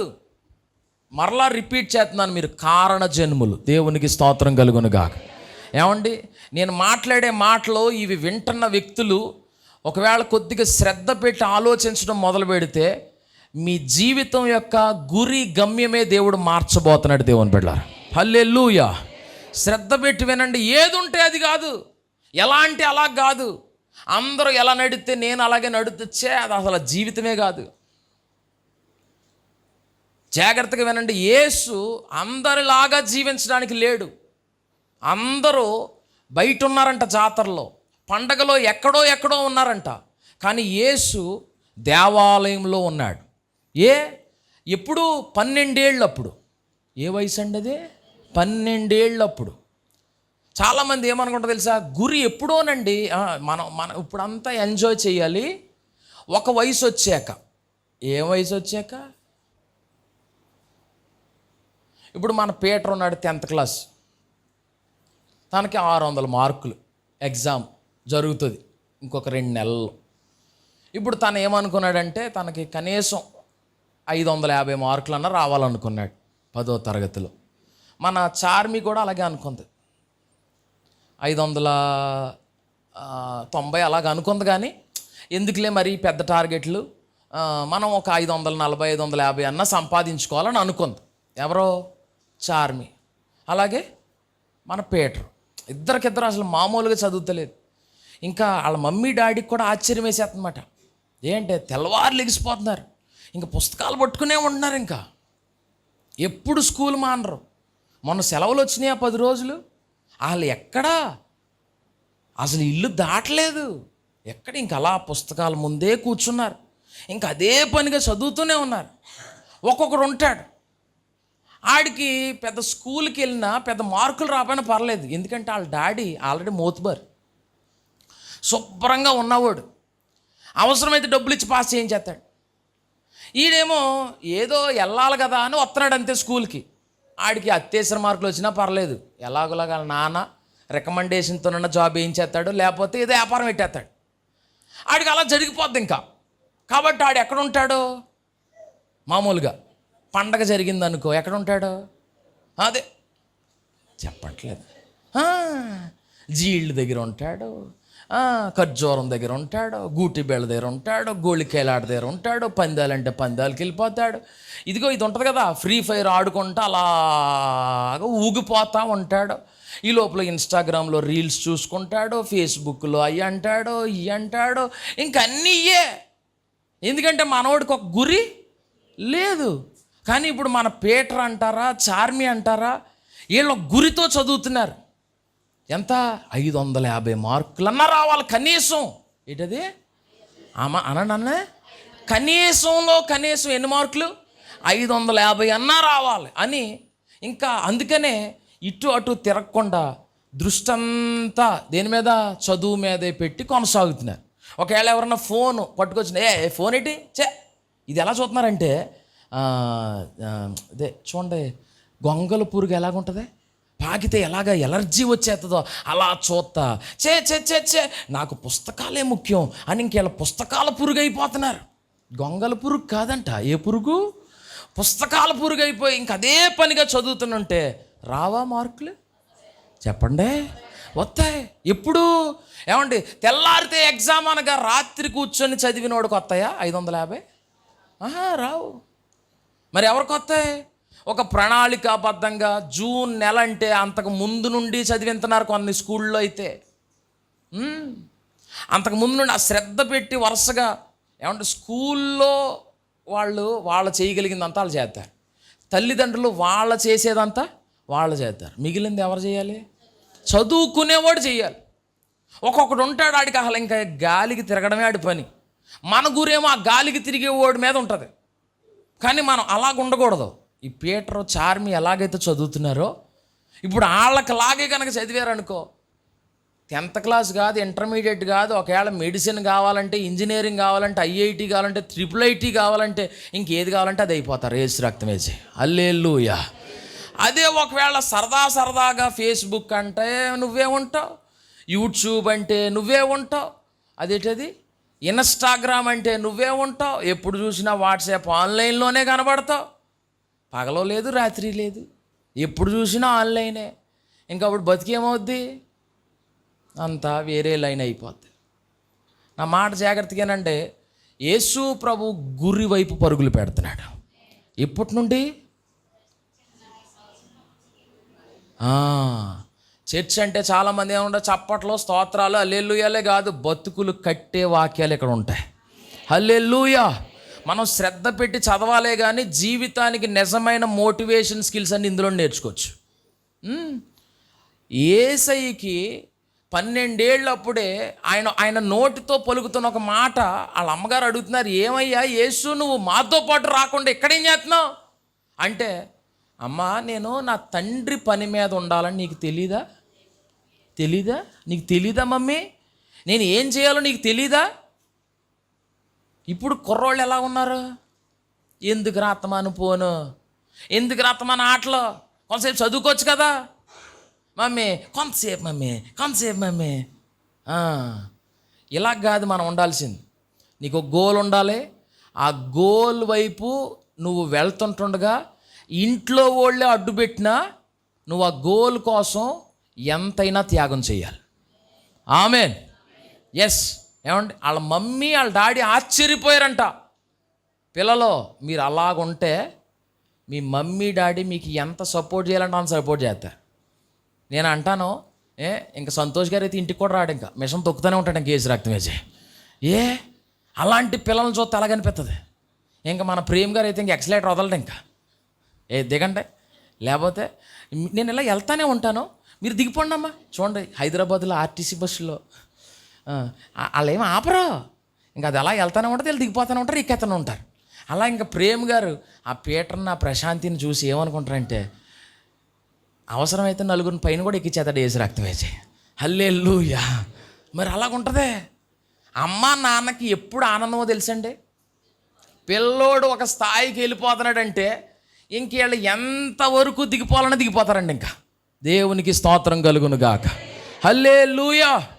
దేవుని బిడ్డలారా, మన పిల్లలు అలా ఎదుగుదురు గాక. యేసు ఒక మంచి మాదిరి ఉంచాడు మన కోసం. తండ్రి పని మీద ఉన్నాను నేను అని చెప్పి ఎక్కడ ఉన్నాడు? కొంతమంది మాటలేమో తండ్రి పని మీదని, చేతలేమో వేరే చోట కనబడుతుంటారు. ఇక్కడ ఈయన ఎక్కడున్నాడు? ఆ మాట చదివారు కదా ఇందాక లోకాసు వార్తలో, దేవాలయంలో ఉండాలని నీకు తెలీదా మమ్మీ? తండ్రి పని చేసేవాడు తండ్రి ఇంటిలో ఉండాలి. హల్లెలూయా. దేవుని బిడ్డ, మన గురి చిన్న వయసు నుండే మనం సెట్ చేసుకోవాలి. దాని ప్రకారంగా మనం అడుగులు వేయుదుము గాక. ఆమెన్. మీ పిల్లలకు కూడా ఇవి మనం ఇన్స్పిరేషన్. సినిమా హీరో కాదు ఇన్స్పిరేషన్, హీరోయిన్ గారు కాదు ఇన్స్పిరేషన్. అయ్యేం అడ్డమైన బట్టలండి, మరీ దరిద్రంగా తయారైన మధ్యన వాల్ పోస్టర్లు, మరీ శాండాలం అయిపోయింది. వాళ్ళు మనకి ఇన్స్పిరేషన్. కొంతమందికి మళ్ళీ ఆ హీరో కోసం వీళ్ళు గొడవలు చింపేసుకుంటూ ఉంటారు. వద్దు నాన్న, అంత అడావిడి వద్దు మనకి. మనం చక్కగా దైవ క్రమంలో పెరుగుదుము గాక. హల్లెలూయా. గట్టిగా చెప్పండి. ఎంతమంది మీ పిల్లలకి అలా నేర్పుతారు భక్తి? యేసు ప్రభుని అలా అలా అలా చేయండి. చక్కగా దేవాలయంలో 1 గంట దేవాలయంలో ఉన్నారనుకోండి, కొంతమంది కంగారు వచ్చేస్తుంటారు. మనం 1 గంట ఎక్కువ ఉన్నా నష్టమేమైనా ఉంటుందా? యేసు ప్రభు ఎన్ని రోజులు ఉండిపోయాడు? 3 రోజులు ఉండిపోయాడు. ఎన్ని? 3 రోజులు ఉండిపోయాడు. 3 రోజులు ఉండిపోయాడు. దేవుని బిడ్డలారా, తల్లిదండ్రుల కంటే మించిన భక్తి చేయాలి పిల్లలు. హల్లెలూయా. అది సంగతి. తల్లిదండ్రుల కంటే మించిన భక్తి. పిల్లలు ఛాలెంజ్ ఇది. ఛాలెంజ్ అంటే ఏవేవో కాదు, లోక సంబంధమైన ఛాలెంజ్లు ఎందుకు మనకి, భక్తిలో ఛాలెంజింగ్గా మనం ఉండగలిగితే బయట కూడా మనం గొప్పగా మారగలుగుతాం. ఎవరు దైవ క్రమాల్లో చాలా గొప్పగా ఉంటారో మీరు ఏం అనుకోకర్లేదు, దేవుడే మిమ్మల్ని గొప్ప చేస్తాడు. ఇంకేం మళ్ళా ఏమంటే దేవుడు ఎప్పుడు మనల్ని తక్కువ వారుగా ఉంచడు. దేవుని సన్నిధిలో క్రమంగా పెరిగిన వాళ్ళు ఎప్పుడూ ఉన్నతంగానే ఎదుగుతారు. ఆమేన్. రెండో మాట ఏమంటే, మొదటిది ఏం చెప్పాను, యేసు ప్రభు ఎక్కడ పెరిగాడు? దేవుని ఎప్పుడు 12 ఏళ్ళు. ఆయనకి తెలుసు ఏమని, నేను నా తండ్రి పనిలో ఉండాలి. ఇప్పుడు మిమ్మల్ని అడుగుతున్నాను, ఇప్పుడు మీలో కొంతమంది కనిపించవచ్చు, పాస్టర్ గారు నాకు 12 ఏళ్ళు దాటిపోయినాయి అండి.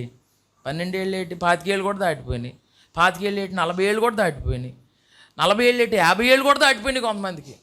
అయినా ఇప్పుడేం నష్టం లేదు. మీకు ఇప్పుడు కన్నా ఒకవేళ తండ్రి పని మీద ఉండే మనసు వస్తే ఇప్పుడుకైనా మంచిదే. జరిగిపోయిందని ఏమీ చేయలేం, మళ్ళీ ఆ రోజులు మళ్ళీ వెనక్కి తేలేం. అయితే ఇప్పటి నుండి అన్న ఏం చేయాలి, మిగిలిన వాళ్ళందరూ వెనక్కి వెళ్ళిపోతుంటే యేసు మందిరంలో నిల్చున్నాడు, బోధ విన్నాడు, ప్రశ్నలు వేస్తున్నాడు. నన్ను అడిగితే 12 ఏళ్ళప్పుడే కాదు, నాకు తెలిసి ఆయనకి చిన్నప్పటి నుండి అదే భక్తి ఉంది. ఆయన అడుగుతున్న క్వశ్చన్ల కంట బోధకులు కూడా విస్మయం పొందారంట. విస్మయం అంటే ఆశ్చర్యం. అంటే ఎప్పటి నుండో యేసు ప్రభుకి ధర్మశాస్త్రాన్ని గురించిన అవగాహన ఉంది. ఇజ్రాయేలీల పిల్లలకి, యూదుల పిల్లలకి చిన్న వయసులోనే మొత్తం 5 కాండాలు, ధర్మశాస్త్రంలో ఉన్న 5 కాండాలు, ఆదికాండం, నిర్గమాకాండం, లేవియాకాండం, సంఖ్యాకాండం, ద్వితీయోపదేశకాండం, ఈ 5 కాండాలు వాళ్ళకి కంఠోపాఠంగా వచ్చేసి ఉంటాయండి. కంఠోపాఠంగా వచ్చేసి ఉంటాయండి. మన పిల్లలకు కూడా వాక్యము కంఠోపాఠంగా వచ్చేయాలి. హల్లెలూయా. వాళ్ళకి మళ్ళా ప్రత్యేకంగా సండే స్కూల్లో గిఫ్ట్లు ఎందుకు, వాళ్ళ చిన్నప్పుడు ఎంకరేజ్ చేయడానికి. పాస్టర్ గారు బాగానే పెట్టారు, ప్రతి వారం కీర్తనలు అప్పచెప్పమని. ఎందుకు పెట్టారు? వాక్యము ఏమండి మన నోటికి అందాలి ఎప్పటికప్పుడు. కష్టం వచ్చినప్పుడు ఏది మనతో రాదు. మొన్న లాస్ ఏంజల్స్లో మొత్తం ఫైర్ అయిపోయిందంట, మొత్తం చుట్టుప్రక్కల ప్రాంతాలన్నీ అన్నీ ఫైర్ అయిపోయినాయి, మొత్తం అన్నిళ్ళు తగలబడిపోయినాయి. దేవుని మందిరానికి క్రమంగా వెళ్తున్నటువంటి ఒక ఆయన ఇల్లు మాత్రం అన్నిళ్ళు కాలిపోయినా కానీ ఈ ఇల్లు మాత్రం చెక్కు చెదరకుండా మంట రాకుండా దేవుడు కాపాడాడు. దేవుని బిడ్డ హల్లెలూయా. బైబిల్లో ఒక వచనం రాయబడింది, కీర్తనలు 91:6, పక్కన 1000 మంది పడినను, కుడి పక్కన 10,000 మంది కూలినను అపాయము నీ వద్దకు రాదు. హల్లెలూయా. మన జీవితంలో వాక్యం ఉండాలి, మన ఇంట్లో వాక్యం ఉండాలి, మన హృదయంలో వాక్యం ఉండాలి. మన నోటితో ఎప్పుడు వాక్యం పలుకుతూ ఉందుముగాక. హల్లెలూయా. రండి చిన్న మాట చెప్పి ప్రార్థన చేస్తాను. ప్రసంగం ఆల్మోస్ట్ అయిపోయింది. ఏ వయసు? 12 ఏళ్ళు. 8 రోజులప్పుడు యేసు ప్రభుని దేవాలయానికి తీసుకెళ్ళారు.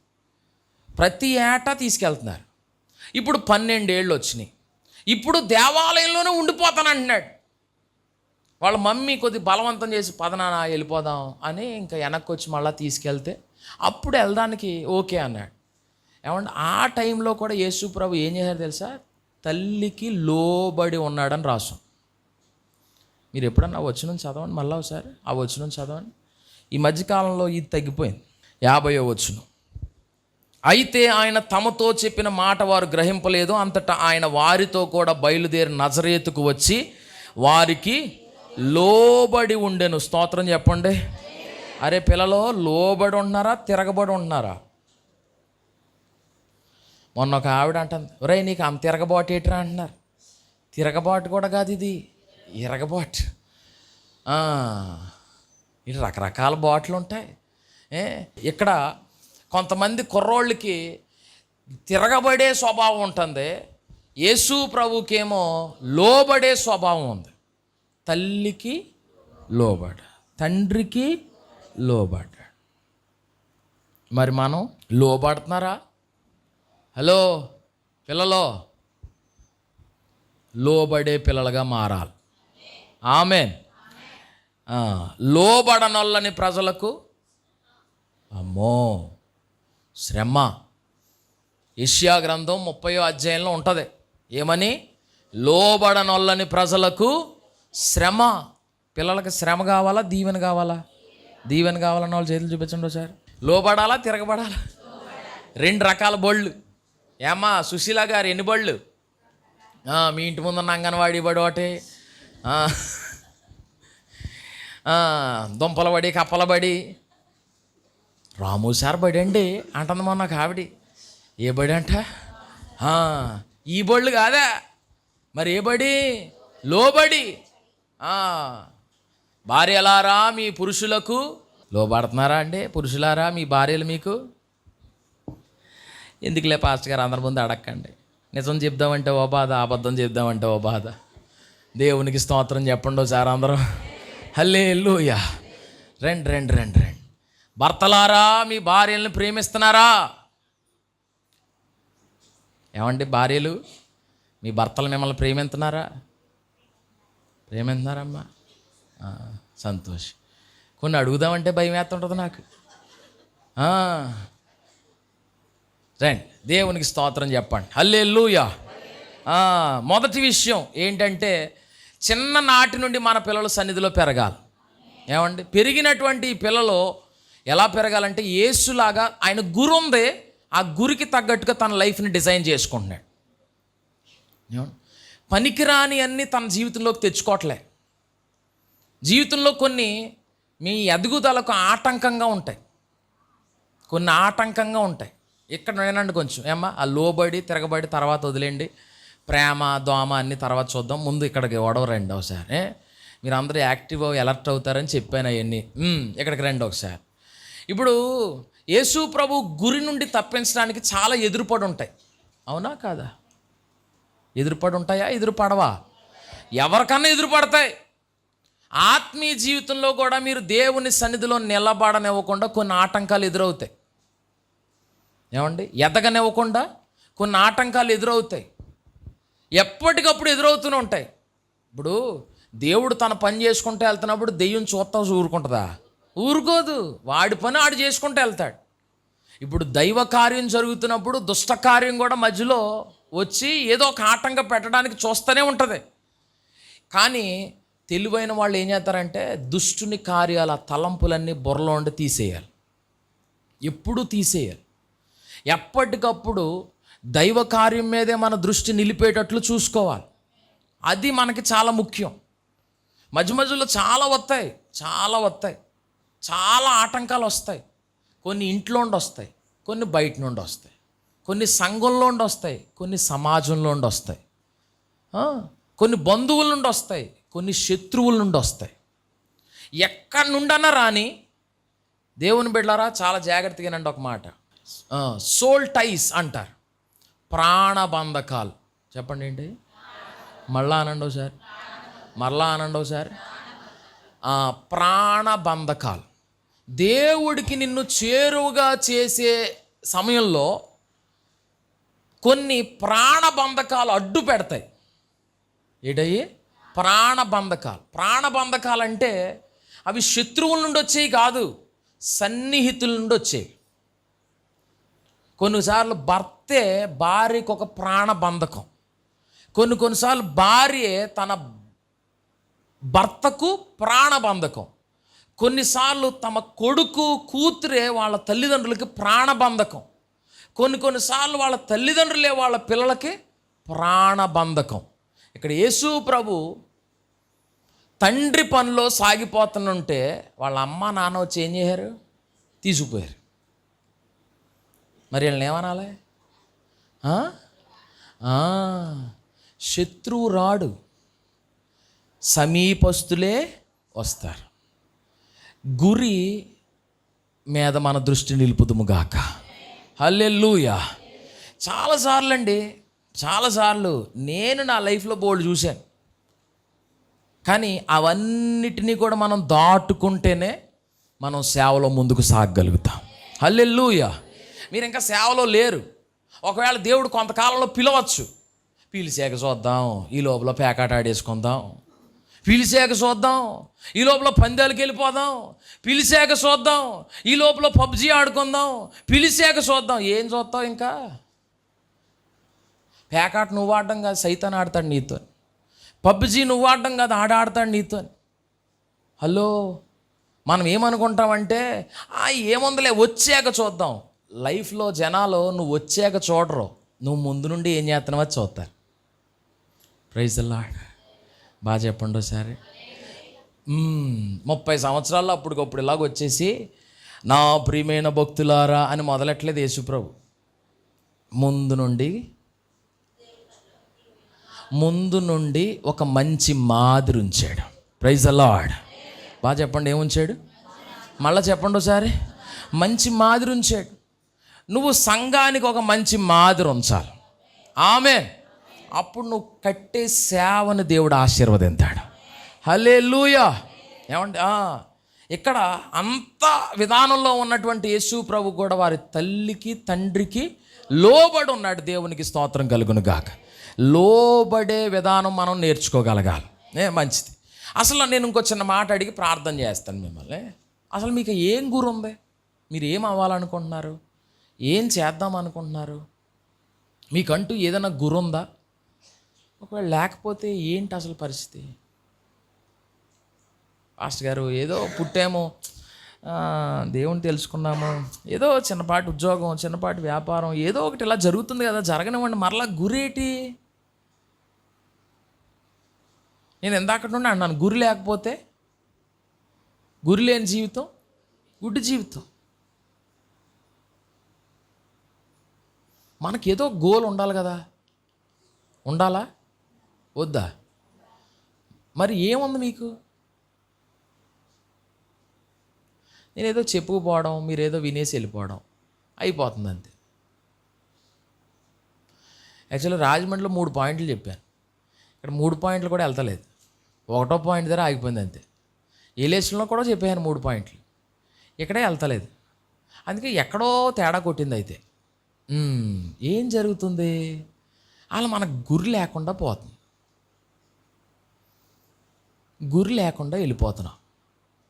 లైఫ్లో గురి లేకుండా ఎన్ని సంవత్సరాలు బతికితే ఏం ఉపయోగం? పెద్దోళ్ళు అంటుంటారు కదా, కాకిలా కలకాలం బతకడం కంటే హంసలాగా 6 నెలలు బతికితే బెటర్. హంస 6 నెలలే బతకదు, కాకి అలాగని కలకాలమో బతకదు. అంటే మనకు గురి ఉండాలి.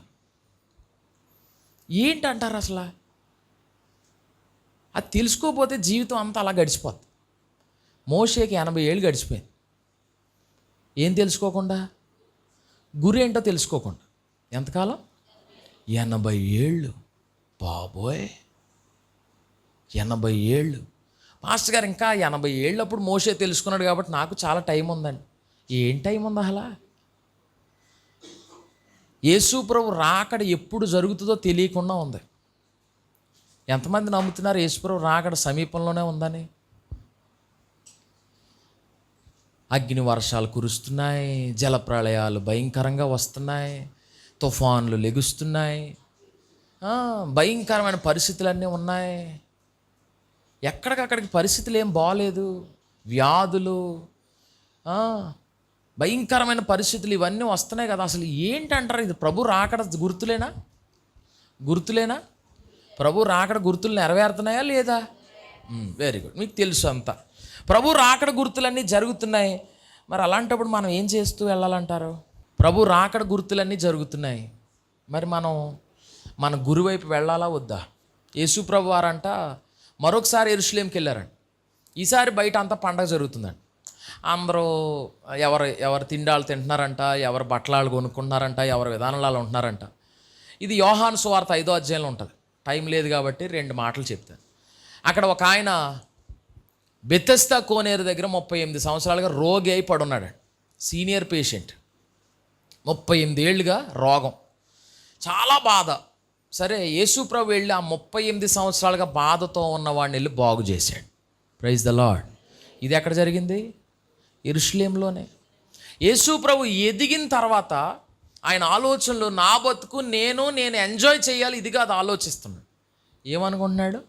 పండగ టైము ఎవరు బాధల్లో ఉన్నారో వాళ్ళని బాగు చేయడానికి వెళ్ళాడు. దేవునికి స్తోత్రం చెప్పండి. మనం ఎదిగాక మన విధానాల్లో కూడా మార్పు రావాలి. ఏంటా మార్పు? బాగోలేని వాళ్ళని బాగు చేయాలి. ఏం చేయాలి? బాగు చేయాలి.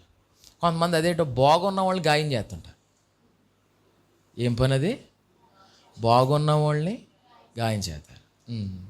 మనం బాగున్న వాళ్ళని గాయం చేసే పనిలో ఉండకూడదు. బాగోని వాళ్ళని బాగు చేసే పనిలోకి రావాలి. ఆమేన్. మన ఎదుగుదల ఎందులో కనబడుతుందో తెలుసా? నేను నాది అన్న స్వార్థంలో నుంచి అందరూ, చేతనైనంత అందరూ బాగు చేయబడేలాగా మన ప్రయత్నాలు జరుగుతాయి. హల్లెలూయా. బాగా చెప్పండి. ఎలాగెలాగా? చేతనైనంత మట్టుకు కొంతమందినైనా బాగు చేయాలి. ఆమేన్. Very good. మీరు చెప్పే మాట ప్రజలను ఆదరించాలి. మీరు చెప్పే మాట ప్రజల్ని సరిచేయాలి. ఏం చేయాలి? ఆదరించాలి, సరిచేయాలి. 2 పనులు. మన సంభాషణ అంట ఉప్పు వేసినట్టు రుచికరంగా ఉండాలి. ఎలా ఉండాలి? ఉప్పు వేసినట్టు రుచికరంగా ఉండాలి. కొంతమంది సంభాషణ ఎలా ఉంటుందో తెలుసా? సాడీలు చెప్పినట్టు ఉంటుంది. పిల్లి మీద ఎలక, ఎలక మీద పిల్లి. మన సంభాషణ అలాగ ఉండకూడదు. మనం సంఘానికి నడిపించే వాళ్ళమైతే, సంఘానికి నడిపించగలిగే వాళ్ళంగా ఉండాలి అని అంటే ముందు మన మాట మారాలి. ఏం మారాలి? మాట మారాలి. మన మాట మనుషులకి నమ్మబుద్ధి అయ్యేలాగా ఉండాలి. మన మాట మన బ్రతుకు ఒక్కటై ఉండాలి. ఆమేన్. మళ్ళా మన మాట మన బ్రతుకు ఒకటై ఉండాలి. మళ్ళీ చెప్పండి. ఇది ఒకటే, ఇది ఇంకొకటి అవ్వకూడదు. ఇది ఒకటే, ఇది ఇంకొకటి అయితే ఎవ్వడం మాట నమ్మడం. ఇంకా అలాంటి వాళ్ళు ఏం చేసినా పని అవ్వదు. ముందు చెప్పడం కంటే చెయ్యాలి. ఆమేన్. యేసు ప్రభు బాగు చేశాడు. యేసు ప్రభు బాగు చేయడానికి వెళ్ళాడు. దేవుని బిడ్డలారా, మన మాటలో జీవితాలని కట్టాలి, నిలబెట్టాలి. ఆమేన్. హల్లెలూయా. సరే, వెరీ గుడ్. లాస్ట్ ఇందాక చదివాం. యేసు ప్రభు యెరూషలేములోకి వెళ్తున్నాడు. వెళ్ళేటప్పుడు గాడిద పిల్లను తీసుకురమ్మన్నాడు. బేతనియా, బేత్పగే అనే గ్రామంలో ఉన్న గాడిద పిల్లను తీసుకురమ్మన్నప్పుడు యేసు ప్రభు శిష్యుల్ని పంపించాడు. 2 శిష్యులు వెళ్ళారు. గాడిద కట్టబడి ఉంది, దాన్ని పిల్ల కట్టబడి ఉంది. వాటిని తీసుకుని రమ్మన్నాడు. ఇప్పుడు వాటిని తీసుకుని వచ్చారు వాళ్ళు. యేసు ప్రభు వెళ్ళి పట్టురాలే. ఎవరిని పంపించాడు? శిష్యుల్ని పంపించాడు. శిష్యులు అంటే ఎవరో? గురువుని వెంబడించేవారు. ఎవరు వాళ్ళు? మళ్ళీ చెప్పండి అన్నమాట. గురువుని వెంబడించిన వేళలో ఈ శిష్యులు ఏం చేశారంటే యేసు దగ్గరికి ఆ గాడిద పిల్లను పట్టుకొచ్చాక యేసయ్య గాడిద మీదకి ఎక్కాడు. ఎక్కే ముందే దాని మీద బట్టలు వేశారు, దాని కాళ్ళ దగ్గర మట్టలు వేశారు. హోసన్నా జయమంటూ కీర్తనలు పాడారు. Very good. ఇప్పుడు యేసు ప్రభు మరలా యెరూషలేంకి ఎందుకు వెళ్ళాడు? మత్తయి సువార్త 21వ అధ్యాయంలో మీరు చదివారు కదా. అక్కడ గువ్వలు అమ్మేవాళ్ళు ఉన్నారు, రోకలు మార్చేవాళ్ళు ఉన్నారు. అక్కడ దేవాలయంలో అంతా కూడా వ్యాపారం జరుగుతుంది.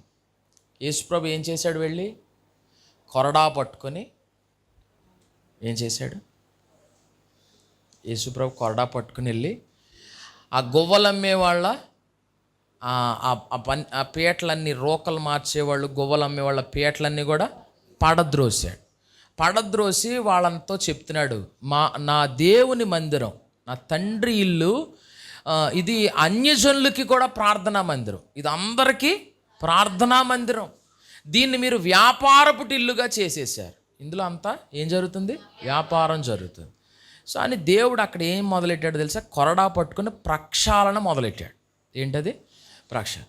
మొదట దేవాలయానికి వెళ్ళినప్పుడు ఆయన సమర్పించుకున్నాడు, యెరూషలేంకి వెళ్ళినప్పుడు. రెండోసారి దేవాలయానికి వెళ్ళేటటువంటి సమయంలో కూర్చొని నేర్చుకున్నాడు.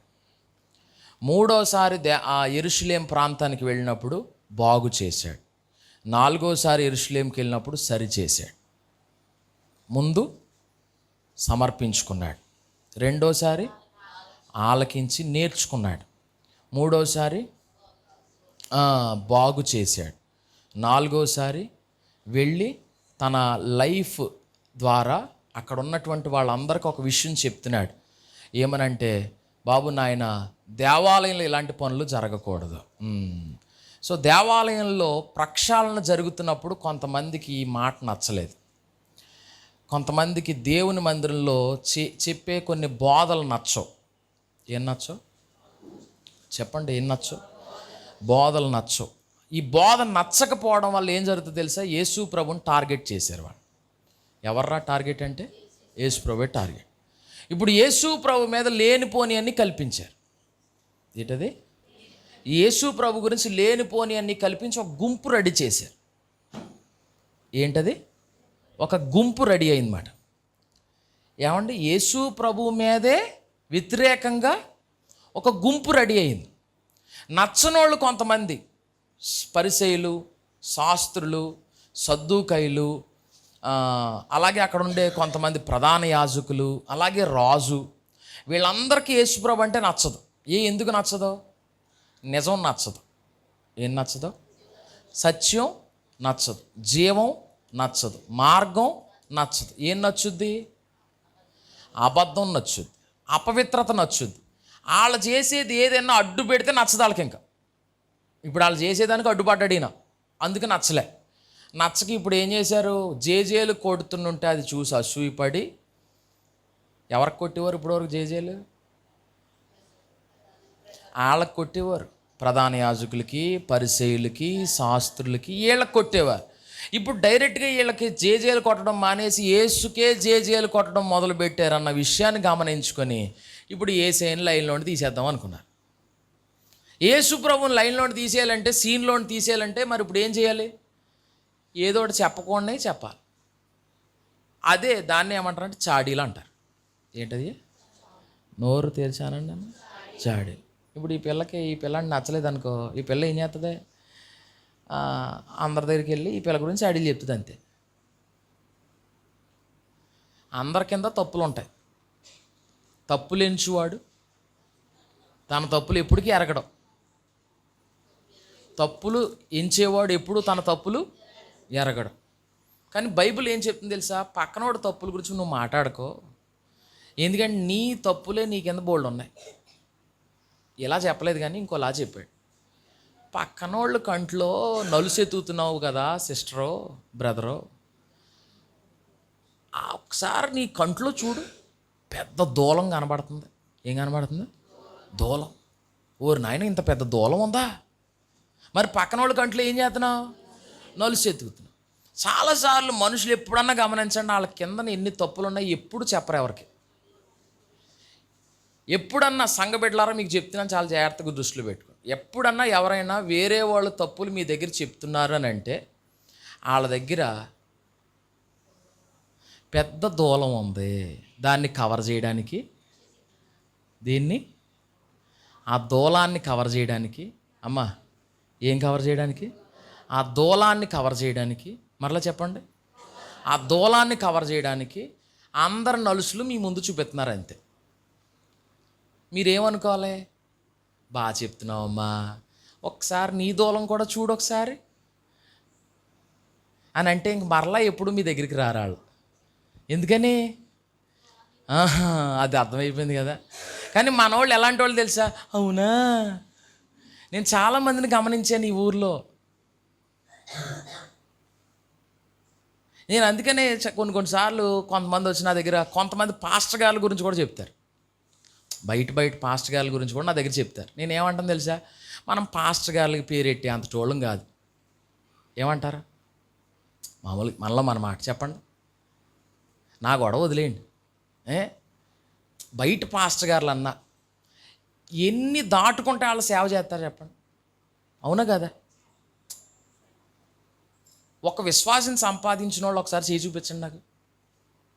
ఒక్క విశ్వాసిని సంపాదించాను, బాప్తీసం వరకు నడిపించాను అన్నవాడు.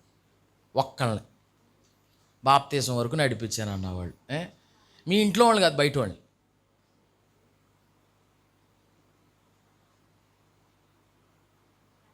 పాస్టర్ గారు ఎన్ని ఆత్మలను సంపాదించాడు?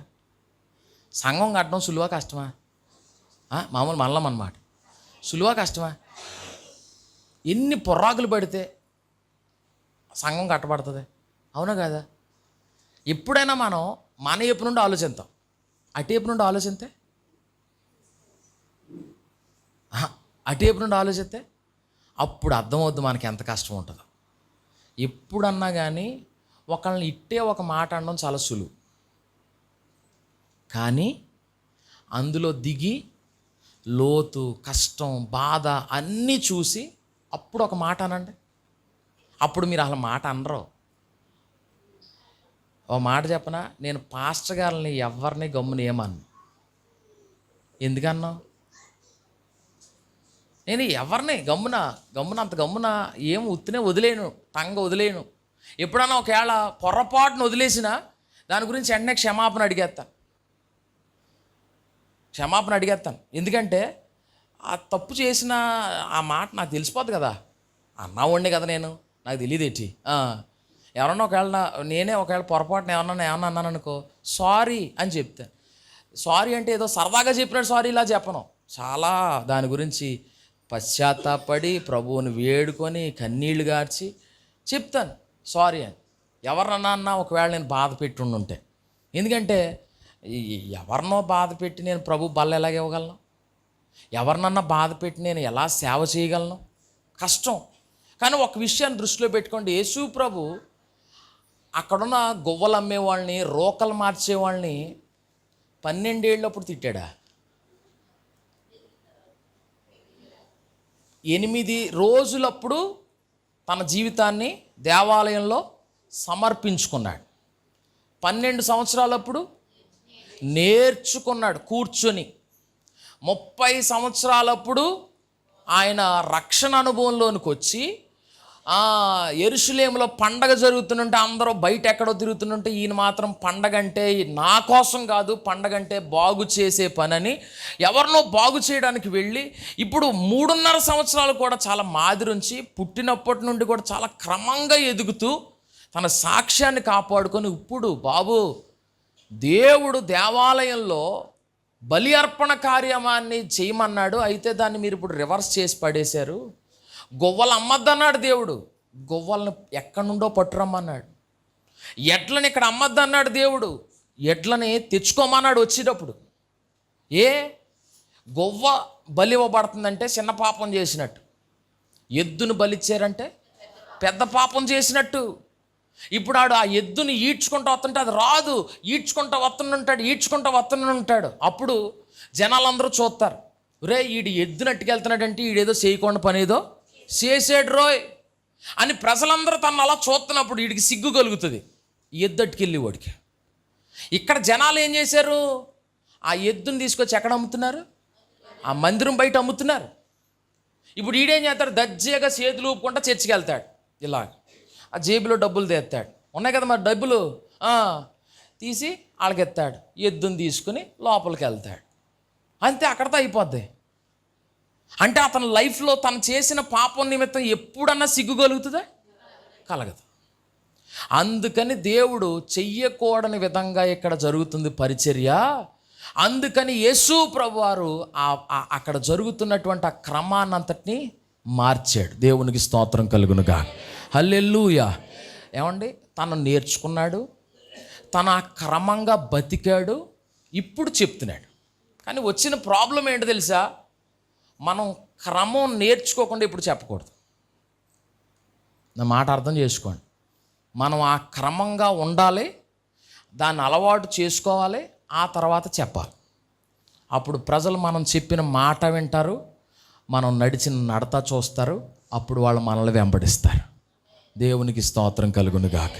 దేవుని బిడ్డలారా, యేసు ప్రభు బోధ కాదు, యేసు ప్రభు బ్రతుకు మనకు మంచి మాదిరి. దేవుని బిడ్డలారా, అక్కడ పరిసయ్యులు ఉన్నారు, సద్దూకయ్యులు ఉన్నారు, శాస్త్రులు ఉన్నారు, ప్రధాన యాజకులు ఉన్నారు. వాళ్ళ బోధ గొప్పదంట, బతుకు మాత్రం బహుహీనమైందంట. అందుకే యేసయ్య అంటాడు, వాళ్ళ బోధ వినండి, బతుకు చూడకండి అన్నాడు. అంతకంటే దారుణమైన మాట ఏమైనా ఉంటుందా? ఏంటది? బోధ బాగుంది, బతుకు బాగలేదు. దేవుని బిడ్డలారా, మన మాట మన బ్రతుకు ఒక్కటిగా ఉండును గాక. ఆమేన్. కళ్ళు మూసుకుందాం, లేచి నిలబడదాం. తమ్ముళ్ళు చెల్లెళ్ళు, చిన్నప్పటి నుండి లైఫ్ని సెట్ చేసుకుందాం. సీరియస్గా తీసుకుందాం. ఏ వయసు? చిన్న వయసు 12 ఏళ్ళు. కొంతమంది దాటేశారు, పర్లే, నష్టమేంలే. నిలబడతారా? నిలబడండి. ఒక్కసారి ఇటు అటు తిరగండి, ఇటు అటు అలా అనుకోండి. 2 నిమిషాలు ఈ చిన్న ప్రార్థన మీరు అందరూ చెయ్యాలి తప్పకుండా. ఏదో సరదాగా చెప్పలే ఈ ప్రసంగం, సరదాగా చెప్పలే. దేవుని బిడ్డలారా, అసలు గోల్ లేకపోతే చాలా కష్టం. గురి లేకపోతే చర్చ్కి వస్తున్నాం, వెళ్తున్నాం, ఏం తెలియదు అసలు, ఏం ఉపయోగం అనిపించదు అసలు. కానీ ఒక్కసారి ఆలోచించండి, ప్రభు అసలు నేను ఎందుకు ఉన్నాను, నా గురి ఏంటి? ఈ మధ్యలో చాలామంది ఏవేవో అంటారు, ఈ మధ్యలో చాలా డిస్ట్రాక్ట్ చేయడానికి చాలా ఆలోచనలు వస్తాయి. అవన్నీ వదిలేయండి, అవన్నీ పక్కనెట్టేయండి. ఒకవేళ ఒక సేవకుడిగా నేను సేవలోకి ఎంటర్ అయ్యాకే నా ఫ్యామిలీ నాకు వ్యతిరేకం అయిపోయారు, నాతో ఉన్నవాళ్ళు చాలామంది నాకు వ్యతిరేకం అయిపోయారు. కానీ నాకు తెలుసు నా గురి ఏంటో, నా పిలుపు ఏంటో నాకు తెలుసు, నాకు క్లారిటీ ఉంది. ఒకసారి నేను మిమ్మల్ని అడుగుతున్నాను, మరి మీకు క్లారిటీ ఉండాలి. మీ గురి ఏంటి? దాని వైపు మీరు అడుగులు వేస్తున్నారా? ఒకవేళ ఆ గురి ఒకటై ఉండి మీరు చేస్తున్న పని ఇంకొకటి అయితే జీవితం అంతా నష్టమే కనబడుతుంది, కష్టమే కనబడుతుంది. ఎన్ని సంవత్సరాలైనా అసలు ఎందుకు బతుకుతున్నామా అన్న ఆలోచనే వస్తుంది. కానీ ప్రభు అసలు నేను ఎందుకున్నాను? మీరు ఏ ఉద్యోగం చేయాలన్నా, మీరు ఏ వ్యాపారం చేయాలన్నా, మీరు ఏ పని చేయాలన్నా, పోనీ సువార్తే చేయాలన్నా, అసలు ఏం చేయాలన్నా ఏంటి అసలు గోల్ ఏంటి? జీవితంలో ఎందుకు, అసలు భూమి మీద నేను ఎందుకున్నాను ప్రభువా? ఒకసారి మీరు కళ్ళు మూసుకొని ఏమేమి గట్టిగా ఏం కేకలు వేయక్కర్లేదు, 2 నిమిషాలు ఒక్కసారి ఆలోచించండి. అసలు నేను ఎందుకున్నాను భూమి మీద? ఎందుకున్నాను? ఏం సాధించాలి? ఏం చేయాలి? అసలు ఏంటి నా గురి? ఏంటి నా గోల్ ఏంటి అసలు? చాలాసార్లు ఇది అర్థం కాకే చాలామందికి జీవితం అంటే చాలా కష్టంగా వెళ్తుంది. కొంతమందికి ఇది అర్థం కాకే వాళ్ళు నన్ను ప్రేమించలేదు, వీళ్ళు నన్ను పొగడలేదు, ఇవన్నీ బుర్రలోకి లేనిపోయిన ఆలోచనలన్నీ వచ్చి ఎందుకు ఈ బతుకు, చచ్చిపోయినా బాగుండు, ఇలాంటి ఆలోచనలు. అసలు ఎందుకు? ఒక గురి లేనివాడే ఇలాంటి ఆలోచనలు ఆలోచిస్తాడు. ఒక గురి లేనివాడే లేనిపోని చాడీలన్నీ మోసుకెళ్తాడు. ఒక గురి లేనివాడే వాళ్ళ గురించి వీళ్ళ గురించి లేనిపోని మాటలన్నీ కల్పిస్తుంటాడు. ఒక గురి లేనోడే. దేవుని బిడ్డలారా, అసలు నీ గోల్ ఏంటి? యేసు ప్రభు అయితే పుట్టినప్పుడు సమర్పించబడ్డాడు, 12 ఏళ్ళు వచ్చింది, మందిరంలోనే కూర్చుని ఉండిపోయాడు. అందరూ వేరేగా ఉన్నారు, ఈ అబ్బాయి ఒకలాగా వేరేగా కనబడుతున్నాడు. మరి మన పిల్లలు ఎలా కనబడుతున్నారు? బయట పరిస్థితులు ఎలా ఉన్నాయి? దేవుని ఆలయంలోనే పెరుగుతున్నారా? మా పిల్లల్ని దేవుడికి ఇచ్చేస్తున్నాం అని చాలామంది చెప్పుకుంటున్నారు, కానీ మరి దేవాలయంలో కనబడట్లేదు. ఆదివారం వచ్చి వెళ్ళేవాళ్ళు దేవునికి ఇచ్చేసిన వాళ్ళు కాదు. ఆదివారం వచ్చి వెళ్ళిపోయేవాళ్ళు బయట బోల్డ్ మంది వస్తారు, అన్యుల పిల్లలు కూడా వస్తారు. కానీ దేవాలయంలోనే ఉండిపోయే పిల్లలే కదా దేవుని చేతుల్లో ఒక రోజున బలంగా వాడబడతారు.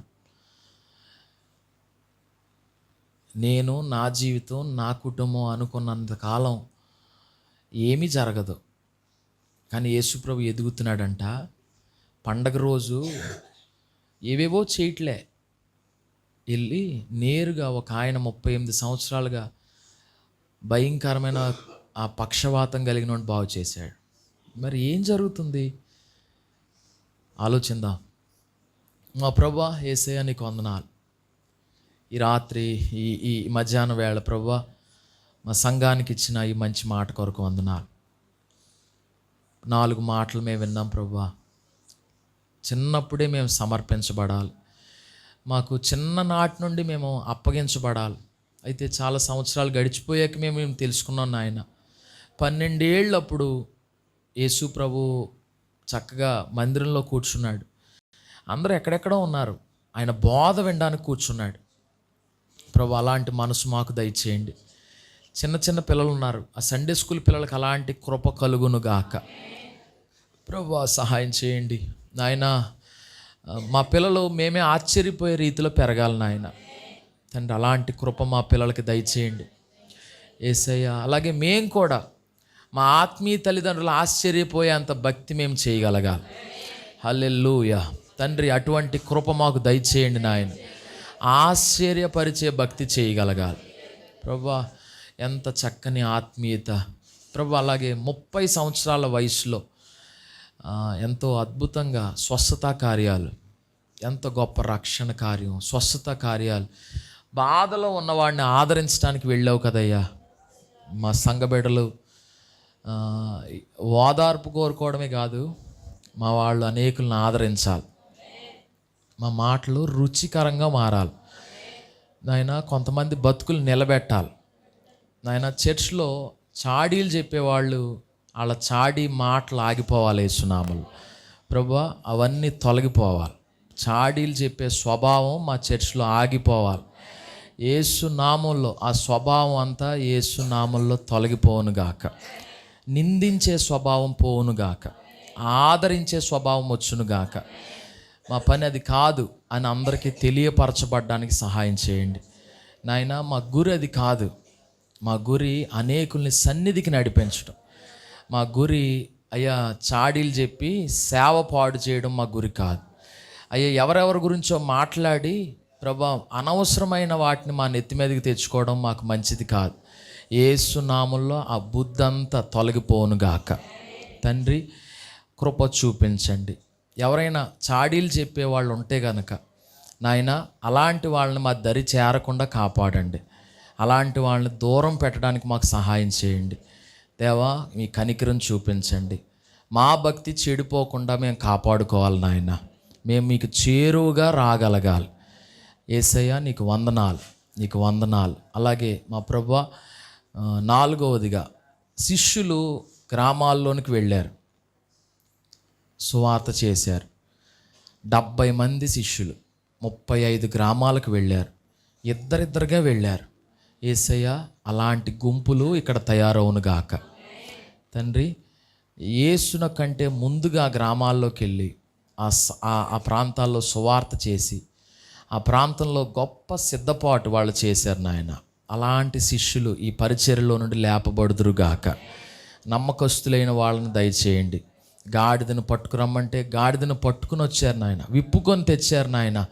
అలాంటి మంచి శిష్యులు ఈ పరిచర్యలో లేపబడుదురుగాక తండ్రి. నీకు వందనాలు. ఈ యెరూషలేములో ప్రక్షాళన జరిగినట్లు అయ్యా మేము మా పరిచర్యలు ఏమన్నా అవకతవకలు ఉంటే అవన్నీ మీ యొక్క బోధ ద్వారా, మీ శిక్షణ ద్వారా మేమంతా సరిచేయబడదుము గాక.